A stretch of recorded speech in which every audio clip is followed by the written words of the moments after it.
Welcome to Season 2 of Under the Sisterhood. Over the 31 days of March, we are celebrating 31 Women's March of Voices during Women's History Month.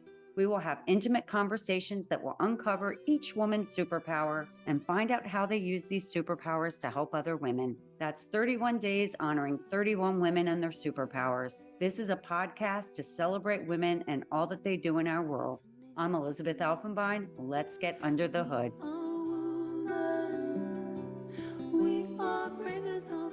Today, we're celebrating Amy Danielson, a stepmother, daughter, sister, friend, creative, dancer, choreographer, teacher, and NGO entrepreneur. She is head of programming for us at Under the Sisterhood, executive director of Sistergood, a certified practitioner of the Compassion Key, and founder of SōlView. Amy received a Bachelor of Performing Arts with a major in dance performance. She is certified in various movement modalities and has taught classes, workshops, and intensives all over the world. She is the founder of Genesis Sarajevo, an NGO with a mission to help rebuild arts in post-conflict regions. She ran the programming for the organization for 10 successful and heartfelt years. Amy has lived and continues to live an exciting and unconventional life. I am so thrilled to be celebrating Amy during Women's History Month, as she's been making history for many years. Welcome, Amy. Thank you. I'm really happy to be here. Thanks for having me, Elizabeth. No, this is just, such a wonderful month. We're celebrating women around the world during Women's History Month. And, you know, it's us everyday women doing these extraordinary things. And so it's been really wonderful to get under the hood and get to know you incredible women. And today it's your turn. So if it's okay, let's get going. All right, let's do this. Awesome. So, you know, every interview I ask this question, which is a very general question, but it's really about sharing your story with women around the world. You know, tell us about Amy and how Amy became who she is today. Okay, so I guess really the root of my story and what's taken me to this point, it started when I was 9 and I really wanted to take dance classes. And that's I had to talk to my parents. We had to ask my grandma to help fund my ballet and tap lessons, and that was such a defining moment for me, and continued on very strongly, passionately throughout my middle school years, my high school years. I started doing drama, started doing theater. And then in 8th grade, I had never been to New York, but I knew that's where I was headed. That's where I wanted to go. And so I had my eyes set on college for dance performance or theater. And I actually even tried to double major in the two, and that's just not possible, two performance majors at the same time. They said no. So I majored in dance and had a great education at Oklahoma City University, a very well accredited school for both music theater and dance, very well-rounded program. And from that point, after college, I came to New York right away. I knew this is where I was going to be, and my career started. And I spent a few years here in New York. I ended up going to Los Angeles and spent about, I think, 8 years there. Wow. And then I was in a moment of transition and ended up moving over to Bosnia and Herzegovina for the projects that I was doing there. Wow. So, yeah. Wow. That's interesting. So you came to New York. How many, so that's really interesting. And I love the fact that at 8 years old, you knew that that's where you wanted to land and you actually made it happen. So that's amazing. So you come to New York, what was your experience like those first years coming out of college, figuring out yourself as a dancer and sort of your self-expression, if you will? Right. I mean, self-expression was such a big part of it. Taking classes, I was, super committed getting to my dance classes. Of course, I had to find a job and I had to, figure out the New York life. And I ended up working for New York Magazine. That was one of my first jobs. I worked for Fluidity, which was one of the first bar methods. And I taught those classes all over New York and worked closely with the founder for a couple of years. And then I worked for Peter Gallagher. He was on Broadway. And so I got to be his personal assistant, which was so cool because I was, going backstage and meeting him before and after his shows. And I loved it. I loved it here. I lived on the Upper West Side. I had a roommate for the first, I think, year and a half. And then I got my own apartment on Columbus and West 80th. And five floor walk up, and but it was awesome. I mean, I was living my dream, and I was the first one in my family to make that kind of a move. Really, my people in my family stayed in San Antonio, Texas, and nothing wrong with that at all. I just stepped out of that pattern and what everybody else was doing, and I made a choice for myself. And so, yeah. So that's really interesting, actually. And you didn't really describe that in your childhood, but you wanting to pursue dance at age 8, like understanding and then had this passion for it. Was there any moment like in your young childhood? Because to make a move like that, if you come from a family that seems to be a little more, um, they stay maybe more in their comfort zone. Like for someone to be so young and like really, I don't want to call it rebel, but sort of say, I'm going to get out of my comfort zone. I want to pursue these things. My eyes are really big. I see this bigger world. I want to get out there. Were there any inflection points in your life that sort of drove that? I've wondered that actually. I'm like, where did this come from? But my grandparents on my dad's side were both artists, and my grandfather, he actually started off. He was from Massachusetts, and he was a professional violin player, and so he got Wow. a job with the San Antonio Symphony. And my grandmother was an artist. She was a painter. She played several different instruments, and so I guess it's in the family grain. I just got it. I got it from my grandparents, I suppose. And I followed more in their footsteps with that. Yeah. Yeah, because that takes so much courage, to be able to break the path of a family and to go out there, like being so brave at such a young age and wanting to find your way. And and it is about finding your way. So you come to New York, you do that, and then you move out to LA for 8 years. Yeah. So went out to LA, and I started working with the movement studio out there, and I was teaching at an all women's studio for several years. And throughout that time, I went on a volunteer trip back in 2005, and I went and volunteered in Bosnia, and it was with like a 2-week program for kids, summer program. And I just fell in love with that country. I felt something the moment I landed, and it was a partnership. Well, we were located in the Balkans at a therapeutic horseback riding facility, and the owner of that NGO was a French couple that were from Luxembourg. And at the end of this 2 weeks, I just thought this place is incredible. I think there could be a dance program here, and especially with the horseback riding. And it was just, there was so much space, and he had it really well equipped. So I came up to him the day I was leaving, and I said, would you be interested in having a dance program here? And he said, well, yes, in his very French way. and That's and he was wonderful. super excited about it. He said, email me and we'll figure it out. And so I did. Instantly I got back to LA.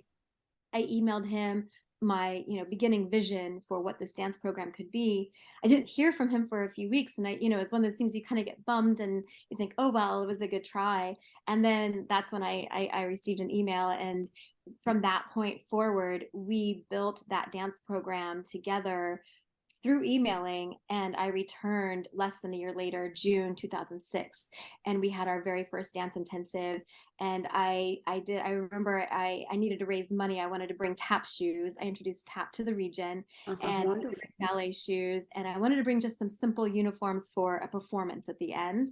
And so one of my friends was so generous to open up her home and do a fundraiser. This was all grassroots. I just built this from the ground up. And so I remember I raised like $1,000, and it was enough to get tap shoes and some printed tank tops and ballet shoes. And I loaded them up in a whole suitcase and traveled with these two huge suitcases to Europe. And it was amazing. It was great. And that was the beginning of a 10-year journey. I started going twice a year for their winter break and then their summer break. And we would spend anywhere from a week to 2 weeks together. And each time we would have a performance. I really thought it was important that they had an opportunity to everything they were learning to be able to have a place to be seen. And, That's and wonderful. yeah, it was great. Yeah. So, when I introduced you, I spoke about you going and doing these programs post conflict in terms of war. Like, what was the feeling? So you arrive, you volunteer that first year in 2005 to do the horseback riding. You go in and you volunteer in that context. What was the I don't know if you want to call it the energy, the vibration of the community post conflict? Because I would imagine that would really tug at your heart. Like how did you sort of arrive and feel? Was Yeah. that part of when you said you were really passionate when you landed, you knew this was a place you wanted to connect with? Yeah, it was such a different place that I'd ever experienced. I traveled a little bit, to Europe before this, but this was like a totally different place. And it was about 10 years after the war at this point. So but it was, I guess, shocking for me to see still like war-torn buildings up. They didn't take everything down, so there's still the remnants of the war, the reminders of the war. And they'd have like a brand new building with a war-torn building right next door. And so yeah, I guess on some level that probably did reach me on a much deeper heartfelt level, where wow, I feel like in America we just take that down, and there's really no memory of it after that. There's no reminder. We move on. One's not better than the other, but um I guess it did signal something to me that there is opportunity here, that that people might want something and need something that was destroyed. And how do we rebuild that? How do we become an ally and help rebuild that? That's kind of what I was getting at by Yeah. probing, because I would imagine bringing you coming in from America, bringing in your dance skills and focusing on bringing that to young women would have been so powerful post anything, because it really shows a commitment to a group of young women, to their growth as human beings and of course as dancers. So keep going. So you ran the program for 10 years and had tremendous success. Yeah, it was a we gosh, wow. We went on tour. We would hold our intensives in other cities so that we could reach other groups. Sometimes it was young adults, sometimes it was like 9 years to 18 years. I would say we were open for both boys and girls. We got the majority girls. Our young adult group, we did have a few young men in that program. And we grew every year. We would improve, we would grow. We had a performance at the Sarajevo Film Festival outdoors one summer. And another summer, I brought over a group of 5 of our dancers to New York. And from there, we went to Connecticut for an international youth summit. And I Oh, was the wow. choreographer of that program. And we worked with kids from all over the world. And we performed, or they performed, I think it was like 3 or 4 different performances. We had a live music, and that was really cool for them to come and experience New York at such a young age and have that open their eyes. And now to this day, there's one of our dancers is a prima ballerina for the National Theater in Sarajevo. One is prima ballerina in Split, Croatia. One went off and was teaching at a studio in Vienna. And the other girls, some of them are doing other things outside of dance. And my mission you don't have to become a dancer, but this experience in life is going to provide you with the skills that are going to allow for you to be successful in so many ways. You're going to understand how to work on your own, and you're also going to understand how to work as a team. And you're going to find the creative solutions no matter what you're doing, and you're going to be able to apply that creativity to your workplace, to your relationships, to your everyday living. And so that was really important to me. I would always say this is a choice for you to be here. I want you to be here, but you don't have to. This is for you. And if you want to be here, we're here together. And I think that really allowed for them to step into their own power of that choice and say, I'm choosing this for my life. And so we had the bonds that were made throughout these 10 years. We're all still connected. Those girls are still connected. We had teachers from all over the world come in. We had a teacher from France. We had local teachers from Bosnia come through, and then teachers that I knew from my career.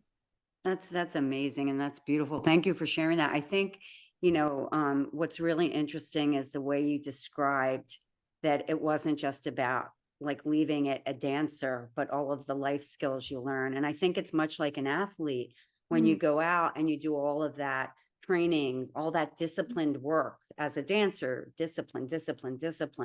That type of work is just something that you bring into life, and that does set you up to think clearly, do clearly, and have such a strong sense of self, the confidence, the conviction that you can almost do anything when you have that sort of really nice structure, infrastructure within that has been built. So dance is just one of the mediums or vehicles that help provided it, right? Yeah, exactly. That's what I've always felt too. And it provides the freedom too, right? There's like this freedom that comes with it, but the structure. And if you can find that balance, it's so much what life is about, finding the balance of the structure and the freedom, how the two can coexist and how they complement each other in whatever we're doing in life.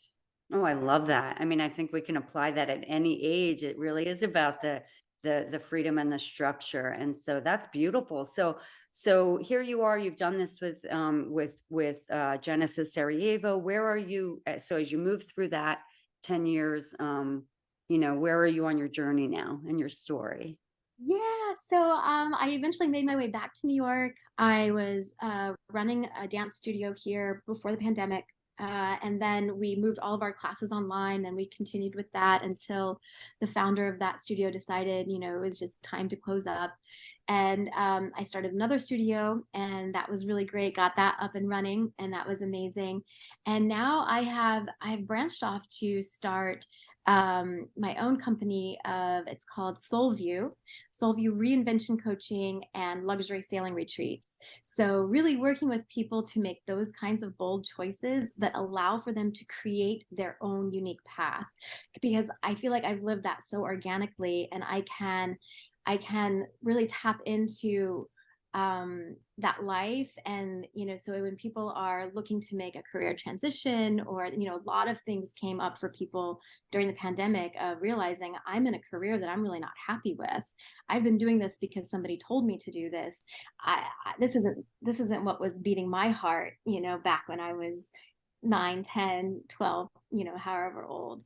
And so working with people on that level to discover their passion and their purpose, so that we have more people in the world living purpose-driven lives. And I think that if we could just have everybody living the purpose-driven life in this world, I think we'd be so much better off. And then we do luxury sailing retreats. So small, intimate groups to go out, and we provide movement and meditation and inspiration while being out in the elements with the sea. And it's really incredible. Well, hopefully one day I'll be able to do that. That sounds like it's not my bucket list. It will be next year. I have so many travel plans this year. So that's amazing. And I love the helping guide people with to follow their passion and purpose. I myself, made a pivot in my career and stuff to pursue things that I was even more passionate about. And it's making those decisions is really hard. So, knowing where you are and having I think you've described it, a wing person, someone in your corner with you, helping not just guide you, but just sort of being there to say, yeah, it's okay. It's going to be, you got this. And I think sometimes, because making those big decisions can be really hard. So Oh, do you have any yeah. sort of method, anything that you do specifically about that? Yeah, I mean, it can be so overwhelming. It can be so, not sure which way to go first or what to get yourself into. And it takes follow through, right? What I call soul endurance. It really takes the endurance of the soul to get through the discomfort and the uncomfortable moments of making a big change in our lives. Even the little changes, right? Little changes are actually big changes in our lives. um, and I really believe that it takes a village in life. It doesn't matter what your circumstances are, whether you have kids, whether you don't have kids, what your family situation circle is. It takes a village to get through life. We need one another. We're designed for connection, and we're designed to help one another. And so often in this society, we are taught to do it on your own, especially as women. You can do it. You should do it on your own. You do it on your own, and you do it for the family, and you do it for the office. And so for women especially, it can be really hard to ask for that help. And that's another vision I have for the world, is that if we could all understand that it takes a village, and that it's okay to ask for help, and that and to lend help, maybe sometimes even without being asked, we would, again, I feel like we would see such an improved world. Yeah, I couldn't agree more. So you're doing this now. What else are you doing? So is it, Well, the other thing is Under the Sisterhood. So, as head of programming, which has just been such a dream to do these past several months since you and I met back in the summer, July, and leading our women's circles every week has been such an incredible aspect that's been added to my life. And meeting the women that are coming through, sharing, who are we create such a safe room there for every woman to feel safe, to be seen and be heard. And those are actually really hard. I think that, like, sometimes we don't acknowledge how hard, or how people want to be seen, and at the same time they don't want to be seen. There's a fear around the being seen. So these small intimate circles allow for us to really get to know one another, and then delve into what's going on. And we do that through self-discovery, we do that through self-care, through elements of self-expression. And then through all of that, how are we using our superpowers to live through our daily lives, and acknowledging our strengths? And then how is all of that coming together to build sisterhood? And that's been really, really such a joy to lead these groups. And then doing under with Sistergood has been uh, just incredible as well. So should I talk about Sistergood for a second? And we haven't introduced that to our. yeah, well, yeah, I think you should talk about Sistergood, because it will have launched on International Women's Day. And I do want to say one thing before you go on about Sistergood, which is, you know, figuring out who is that right person, that right woman to be facilitating. I was really fortunate and so grateful to have a neighbor introduce me to Amy. And it's like weird how these things drop into your life.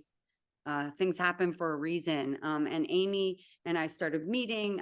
We did a vlog. We interviewed her for season 1, although we ended up having it was 39 people versus 40. So we're celebrating Amy now, but I think that there's so much to celebrate with Amy, because Amy just very naturally and organically sees the women in the circles. I'm in every single circle, and she is the most generous listener.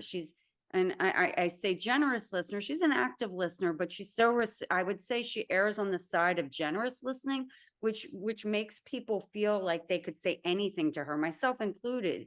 And you're right. I mean, you don't always feel like you want to be seen, but you don't really want to be seen. It is a fine line. And I think that you bring so much magic to that experience.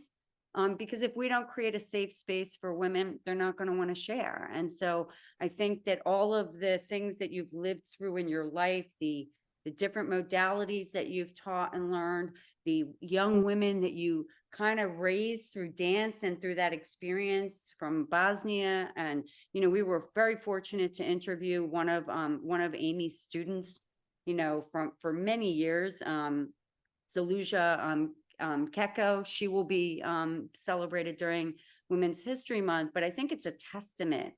It's the way you show up. And, we talk a lot about role modeling. So I just wanted to really say that because it's a really wonderful and special quality and should be very much celebrated.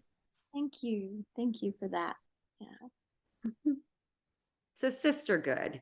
So how did Sistergood come about? Like tell the world, what was its origins? What are you thinking? How are you imagining it as the executive director? Yeah, I'm really excited about our Sistergood as our NGO arm and working with women and young girls in developing nations. So bringing these sisterhood circles to women. Right now we're working with a group in Pakistan, and coming up in March, we'll be working with a group in Jamaica, in Costa Rica, and in Haiti. And I have to say, I love, well, Pakistan has been 16 years to 20 years, and I love this age group. And it's something obviously I'm familiar with.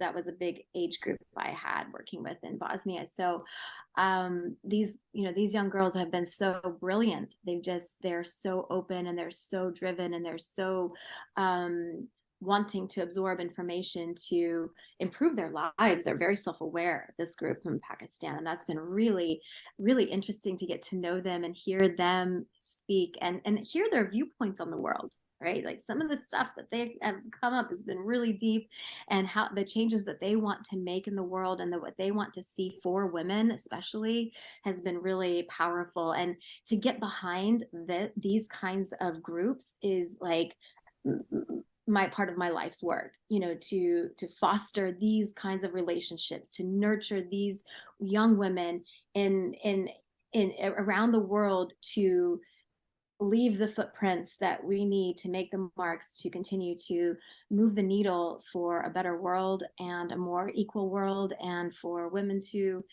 have more opportunities all over, right? Yeah. So and I think it's really interesting just to build on that, which is, that's fantastic, Amy. I think the other thing we see, and, you have a love for young women at this age group. You have a ton of experience from developing nations. I think what's really interesting is it also happens to align with a transition period in a woman's life, which is, they might be leaving their home from, A levels or O levels, whatever the levels are in the various countries. They might be going to university. They might be going into a job. They might be getting married. And this is like a really important time to connect with young women. And really, if we can be imparting any sort of knowledge, experience, role modeling, where we can show them and suggest to them many positive ways of building esteem, building that self-discovery, self-care, and self-expression, and understanding the need that with sisterhood, they can do anything. So I think that if we get them young, we have so much, we have the ability to make such a tremendous impact. So, and what are you thinking about that? Like, as we talk about transition, because I think that's a very interesting subject as it relates to pivotal moments in one's life.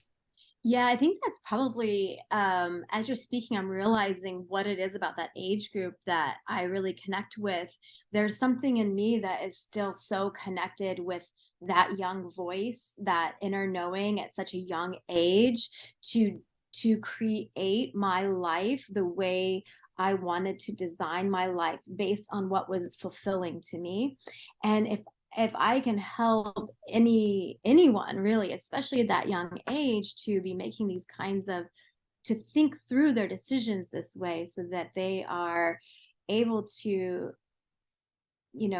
again, make authentic choices based on what it is that's going to be fulfilling for them, and bring them happiness, and that they are going to enjoy and love.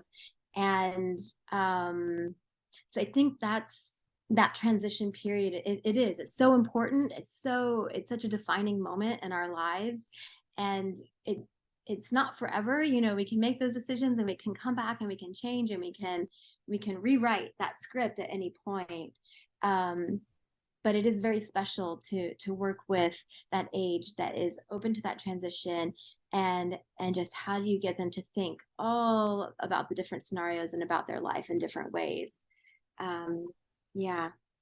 Interestingly, just having experienced that with you, with the young women in Pakistan, they're so intelligent. They are really deep souls, like shockingly in terms of, the way they want to affect the world.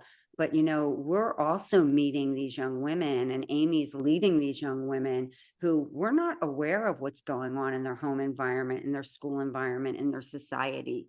And so we are trying to shape and say, don't put yourself in a box, be open. And I don't know if there's anything else you want to share on that, about like what just your experience and thinking about that.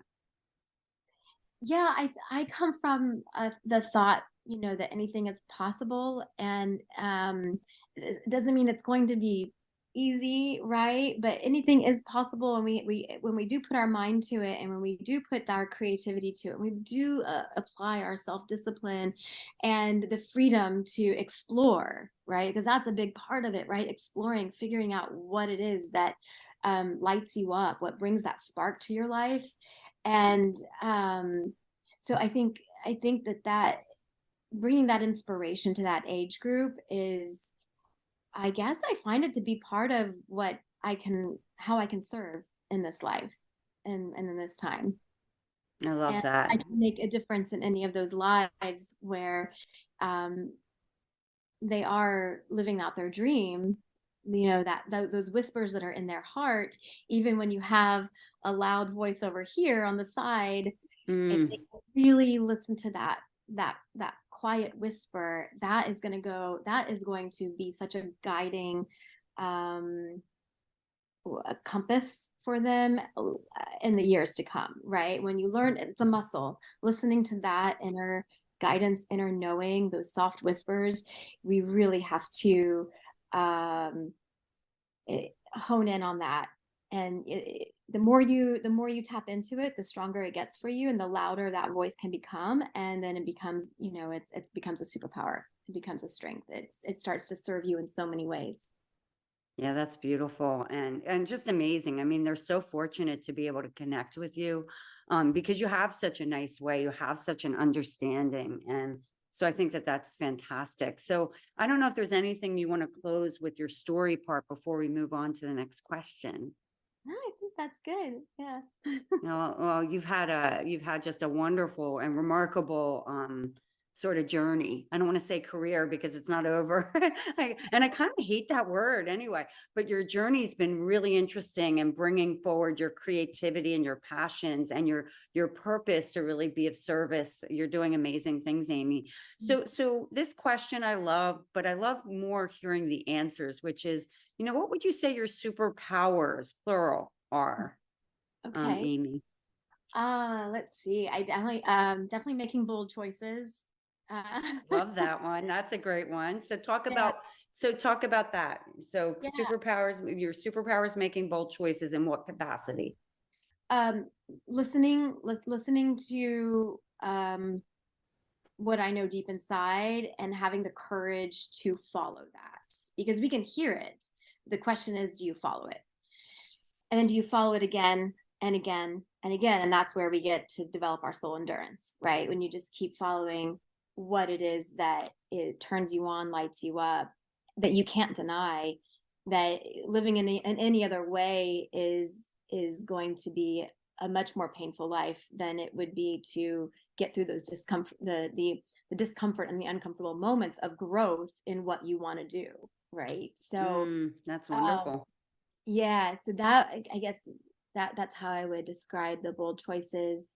Um, what else? Patience. I think that was something that I came to at a very young age. I really wanted to be. I remember when my baby sister was born, my first little sister was born, and I just wanted to be patient. I wanted to be patient with her.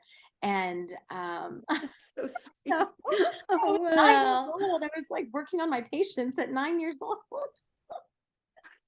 Oh, and and so it, now I did one of these tests the other day, and it came out like my patience was, so it was one of these, like, you don't even know what they're asking you, kind of like what's going in your brain. And the big thing came out was that I was extremely patient. So I thought, okay, well, that makes sense. I've been working on that for a long time.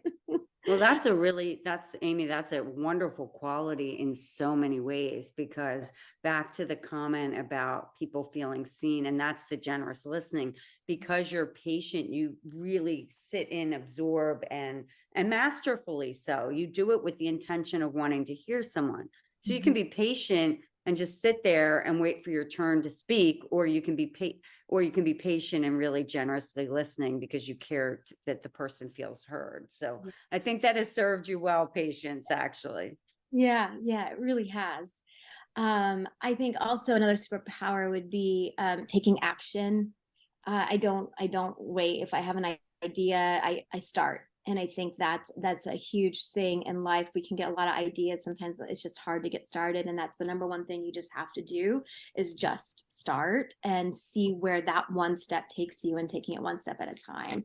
And that takes patience, to be honest. Sometimes taking that action, following through with the action, it really does take a lot of patience to follow through and see your vision through. So that's been a big superpower, is I can see how that served me in so many different ways in life, in taking action, whether it's I been on think, personal levels or professional levels. Yeah. yeah, and I think, I'm sorry, I didn't mean to, but there's a thought around that, which is you're self-directed, meaning you take action, you see something and you're self-directed. You don't need someone. The impetus isn't based on someone else, it's within self. And so that's just an amazing quality, to be able to take action. You have an idea, or whatever it may be. That's a wonderful quality, because you can really do so many things with that and Yeah. affect so many aspects of life. Hmm. Yeah, definitely. Definitely. What else? I think one of my superpowers is passion. I love being passionate about life and about living. And I get really excited about, just really small things sometimes. And it just lights me up. And there's like I feel like such an innocence in it sometimes, but it's refreshing. And actually really enjoy that part of me, because it keeps me open, and it keeps me exploring, and it keeps me in the moment and available to the moment. And that's what's cool, being available to the moment. I love that. And passion. Wow. I love the fact, yeah, no, it's just, I love the way you describe that. I mean, just being so open, because it does make you available to the universe, to whatever comes your way. And so I think, and being able to live in the present. So that's beautiful. But, um, and passion can look in so many different ways. And so I think that that's a very interesting way. As you use these superpowers, and you have many, how do you use them to help and support other women? Like, how would you describe that? Yeah, I really feel like, let's see, I mean, it's come so naturally in some of my teaching, teaching movement to women for so long, and getting women in touch with their bodies and with their movement and with their self-expression and with their emotion, and helping them bridge sometimes that gap to, it's okay to feel your emotion, you need to feel your emotion, then how do we process that emotion, and allowing for self-expression to be a vehicle for processing yourself, your emotion. And so I think teaching, whether it's been dance, whether it's been movement, sometimes it's just straight up cardio, and we're going to ignite, the body, and strengthen, and or stretch, and let it be really luxurious and take our time. And whatever it is, it's staying connected to your vessel. And I think that's so important for women to stay connected with their bodies, because we've got all the answers inside. We just need to sometimes slow down to listen. We need to movement is a way, again, to allow, to clear out the clutter, to clear out the static, to clear out the stagnant energy. And then what's living underneath, and what do we need to know, what's available to us that's already inside. So I really enjoy guiding women into their inner knowing, their inner guidance they've got. I don't call myself a healer. I believe we do the healing on our own, where, again, it takes a village, and sometimes we just need that guidance. We need that wing person. We need the support. It's just like taking a supplement. Like, I love to go to my classes. I love to be guided into movement or have somebody else's perspective.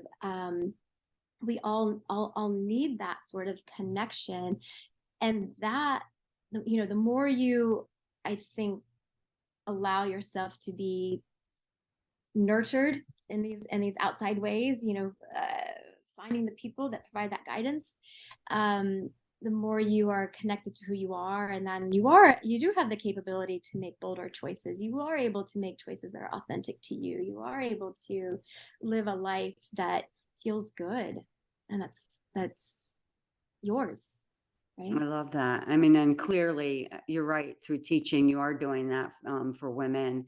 I think you also do it just from an observational perspective, from my point of view, is through role modeling certain things, because you are just such a, a kind soul. And you see people. And I think that is just a spectacular quality.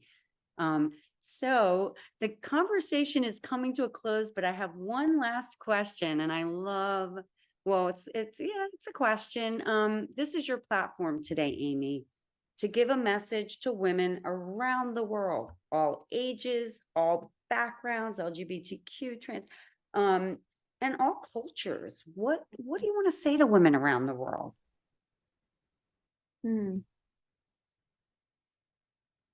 Big question, really big question. Audience, it's worth a wait. Wait for Amy. That silence. Rock your soul. That's just what came to me. Rock your soul. Rock your soul in life. Your soul is like your anchor, and we live in this physical form, right, on this earth, that our soul is such a driving force behind that. And so if you're doing things that rock your soul, I think, to be happy, to lift each other up, remember to lift each other up.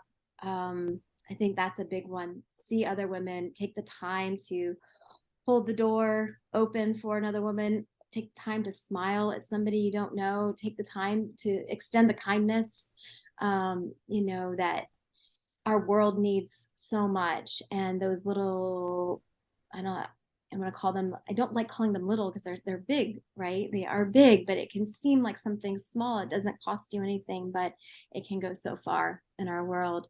So taking the time for those moments to connect. And it's eye contact, a smile, holding the door open, and carving out your path to rock your soul. That's wonderful. That's beautiful. And I couldn't agree with you more. It doesn't cost you anything to show up for another woman and be there and see her and smile at her. And I like the way you described holding the door for her, because I assume that's a metaphor for opportunities, giving her opportunities, like holding,